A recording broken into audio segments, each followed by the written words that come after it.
I always remember it. So that was my league debut. I think I got the last 15 minutes.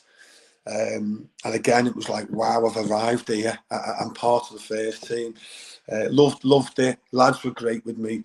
But after the game was when I think it sort of made me grow up a bit, because I'll tell you the story as it happened. So, I'm thinking after the game, the lads are looking at me and laughing. I'm thinking they've done something here, but there was nothing had been done. So anyway, we have our fish and chips and get on the bus, and I start scratching down below, and I'm thinking, like, my balls are getting hot here, right? So I'm thinking, it can't be anything, like, because I just played the game. So, and at the time I had the DIY fronts, you know what I mean, where you touch cloth. There was no there was nothing like a baggy boxies or nothing like that. Anyway, cut a long story short, I'm thinking I'm gonna have to go to the toilet here because my balls are red, and on the coaches that it was quite intimidating because you didn't get your own space, and I can hear a few of the lads laughing. Anyway, Mark McCarrick, also known as Crackers, I put DPs in my box in the undies, right? As a well done for making me league debut, if you want to call it that. So and that was why one of the games was it was me league debut, but the other game was my balls were on fire that night, and that was me, and that was the what was the stuff called then? And you'd rub it into your thighs, and you know, like DPs. Never ever forget it, Matt. But I actually pinched it, really, because I've done it a few times since myself. So but it learnned me a lesson. It did. So every time after that, I always have to smell my boxies or my undies before I put them on, because I think the lads have been at it again here. Who did you get that with then in the latter years? I would have got it more with the Oldham lads. So the young, when we went there and young lads were coming through, it would be like a little bit of a prankster, because the DP was still going then. I mean, they don't probably use DPs as much as they did. But I'd always say, I'd pretend to, because the young ones would always go out early for a walk, and I'd think I'd just bide my time here. As soon as they went out, just put a little layer of DPs on the bills, and that was it then. So it was...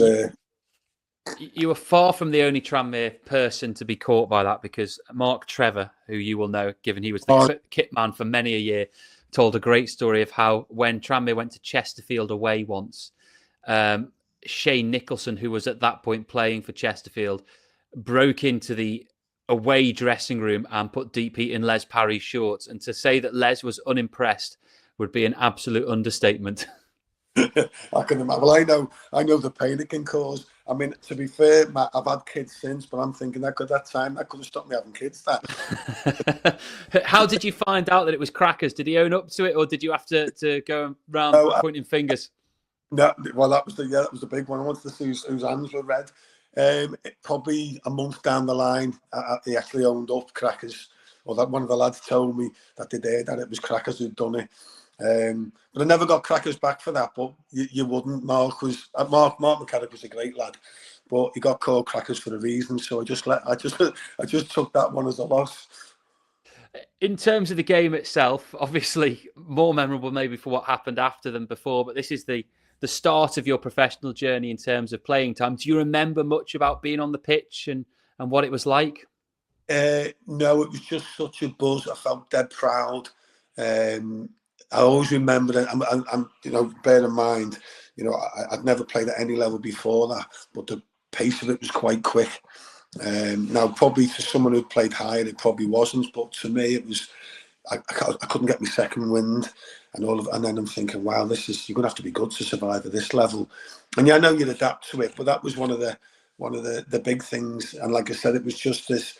Not that I've made it, but I want more of this, and that's what it sort of. When the penny dropped, and at the end of the game, you sort of look back and think, you know what, that was fantastic. That plus we'd won. It's different when you get beat. But we'd won the game as well. And I just thought, you know what, I'm loving this. I want to make sure that I have another taste of this.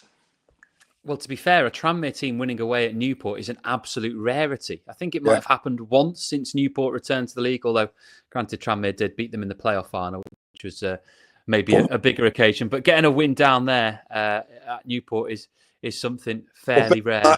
Bear in mind, Matt, that was the year they went out the league. So I'm not saying team. So Yes, absolutely. Do you remember what Johnny might have said to you before or after you went on?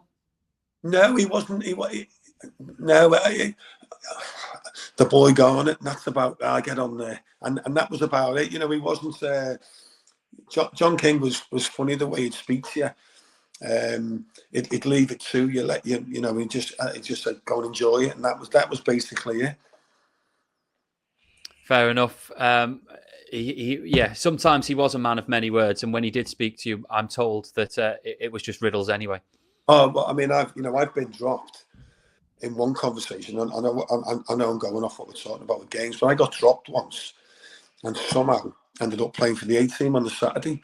I went in his office to complain about being dropped, but I come out of his office playing for the A team at the Oval on the Saturday, and I'm like, wow, how's he got the better of me there? Like, these are the things he could do. He was really good at it. You know what I mean? I've had a few times when I've been left out or I've not really worked out what he's been on about, and then I've come out and gone, how am I playing against Blackburn B tomorrow on the